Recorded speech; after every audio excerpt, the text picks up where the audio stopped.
Hello.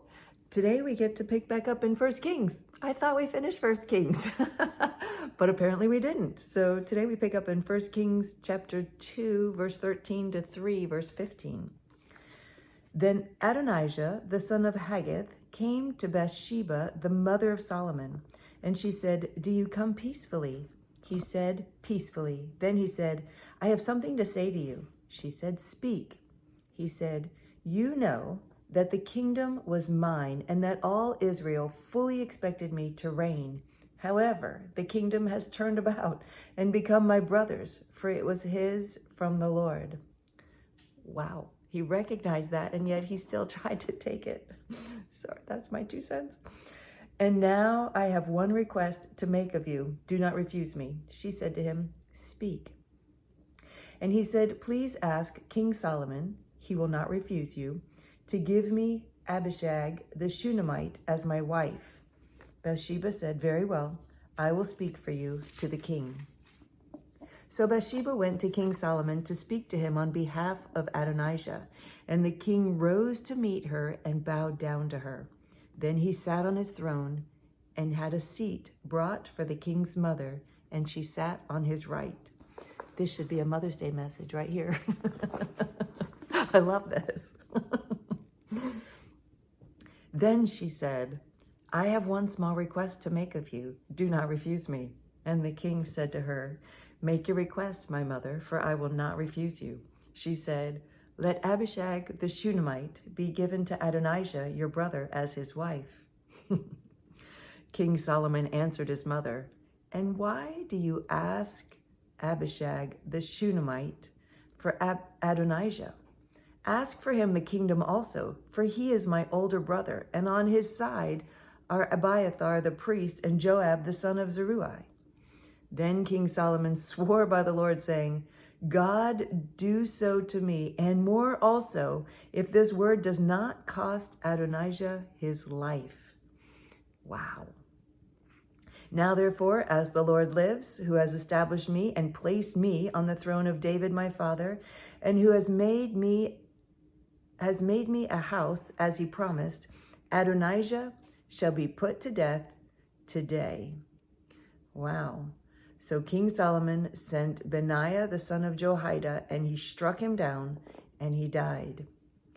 And to Abiathar the priest, the king said, "Go to Anathoth, to your estate, for you deserve death. But I will not at this time put you to death, because you carried the ark of the Lord God before David my father, and because you shared in all my father's affliction." So Solomon expelled Abiathar from being priest to the Lord, thus fulfilling the word of the Lord that he had spoken concerning the house of Eli in Shiloh. When the news came to Joab, for Joab had supported Adonijah, although he had not supported Absalom, Joab fled to the tent of the Lord and caught hold of the horns of the altar. And when it was told King Solomon, "Joab has fled to the tent of the Lord, and behold, he's beside the altar," Solomon sent Benaiah the son of Jehoiada, saying, "Go strike him down." So Benaiah came to the tent of the Lord and said to him, "The king commands, come out." But he said, "No, I will die here." Then Benaiah brought the king word again, saying, "Thus said Joab, of thus he answered me." The king replied to him, "Do as he has said, strike him down and bury him, and thus take away from me and from my father's house the guilt for the blood that Joab shed without cause. The Lord will bring back his bloody deeds on his own head, because without the knowledge of my father David, he attacked and killed with the sword 2 men more righteous and better than himself, Abner the son of Ner, commander of the army of Israel, and Amasa the son of Jether, commander of the army of Judah. So shall their blood come back on the head of Joab and on the head of his descendants forever. But for David and for his descendants and for his house and for his throne, there shall be peace from the Lord forever." Then Benaiah the son of Jehoiada went up and struck him down and put him to death, and he was buried in his own house in the wilderness. The king put Benaiah the son of Jehoiada over the army in place of Joab, and the king put Zadok the priest in place of Abiathar. Then the king sent and summoned Shimei and said to him, build yourself a house in Jerusalem and dwell there, and do not go out from there to any place whatever. For on the day you go out and cross the brook Kidron, know for certain that you shall die. Your blood shall be on your own head. And Shimei said to the king, what you say is good. As my lord the king has said, so will your servant do. So Shimei lived in Jerusalem many days. But it happened at the end of 3 years that 2 of Shimei's servants ran away to Achish, son of Maacah, king of Gath. And when it was told Shimei, behold, your servants are in Gath, Shimei arose and saddled a donkey and went to Gath to Achish to seek his servants. Shimei went and brought his servants from Gath. And when Solomon was told that Shimei had gone from Jerusalem to Gath and returned, the king sent and summoned Shimei and said to him, did I not make you swear by the Lord and solemnly warn you, saying, know for certain that on the day you go out and go to any place whatever, you shall die? And you said to me, what you say is good, I will obey.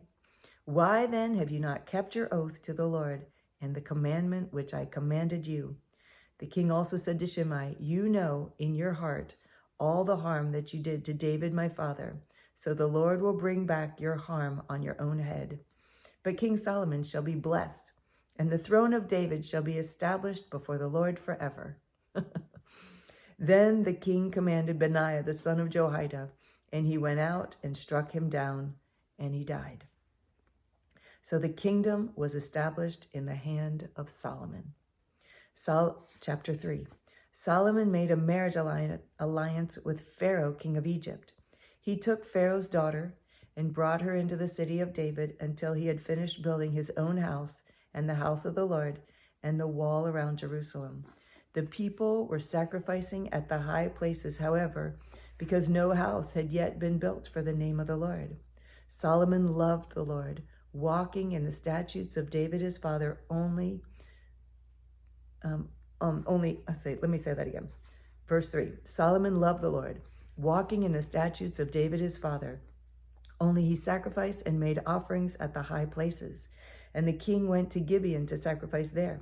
For that was the great high place Solomon used to offer 1,000 burnt offerings on the altar. At Gibeon, the Lord appeared to Solomon in a dream by night.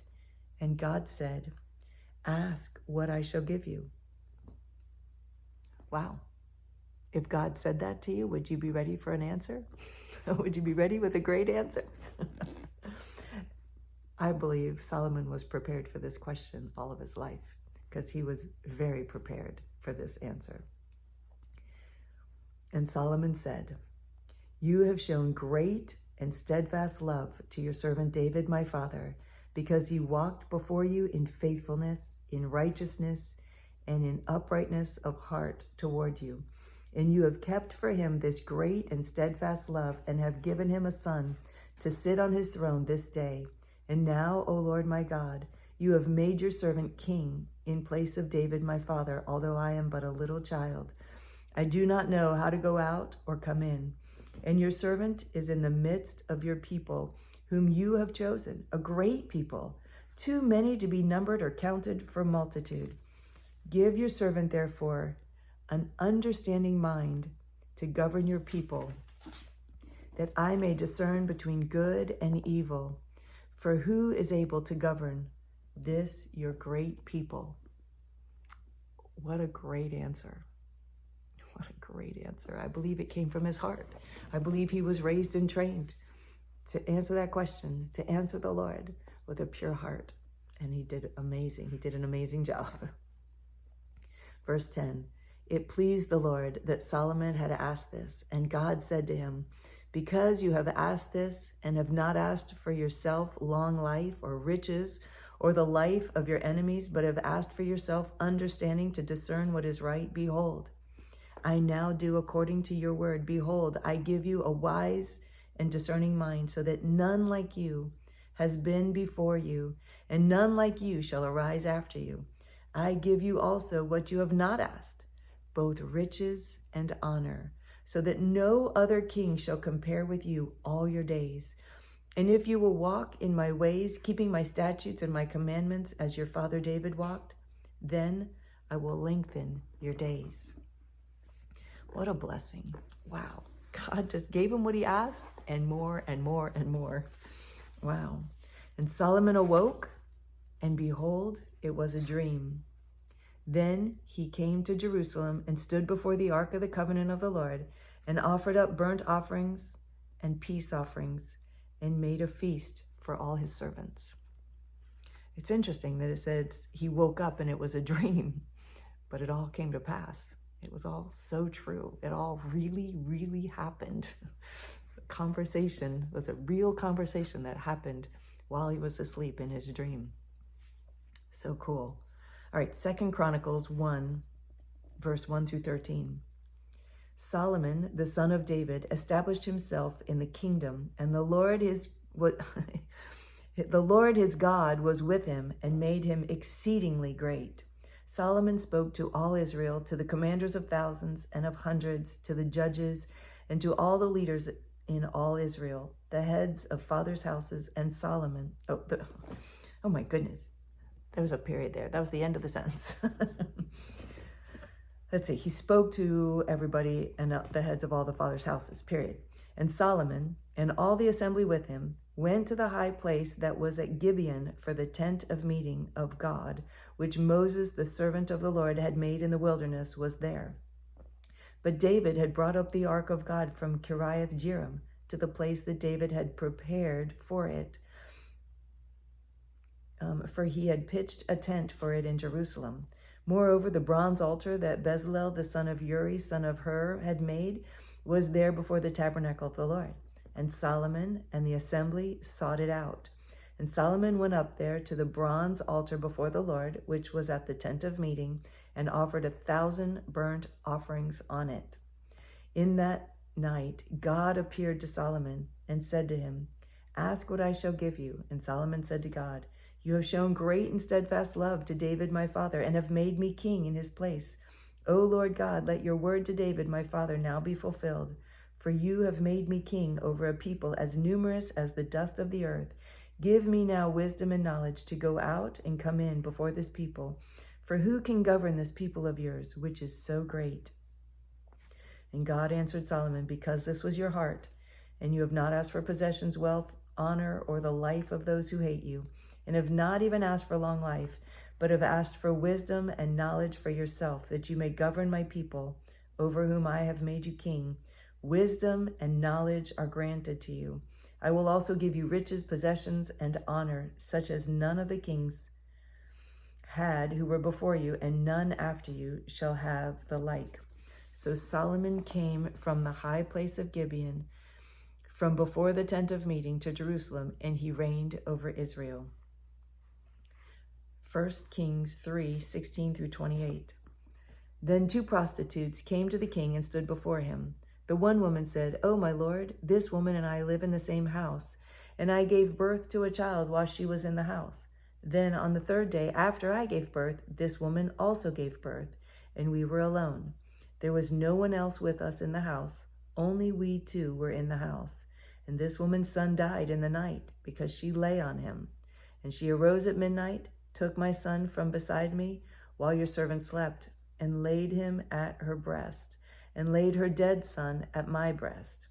When I rose in the morning to nurse my child, behold, he was dead. But when I looked at him closely in the morning, behold, he was not the child that I had borne. But the other woman said, No, the living child is mine, and the dead child is yours. The first said, No, the dead child is yours, and the living child is mine. Thus they spoke before the king. Then the king said, The one says, This is my son that is alive, and your son is dead. And the other says, No, but your son is dead, and my son is the living one. And the king said, Bring me a sword. So the sword was brought before the king. And the king said, Divide the living child in 2, and give half to the one and half to the other. Then the woman whose son was alive said to the king, because her heart yearned for her son, No, my lord, give her the living child, and by no means put him to death. But the other said, He shall be neither mine nor yours, divide him. Then the king answered and said, Give the living child to the first woman, and by no means put him to death. She is the mother. And all Israel heard the judgment that the king had rendered, and they stood in awe of the king, because they perceived that the wisdom of God was in him to do justice.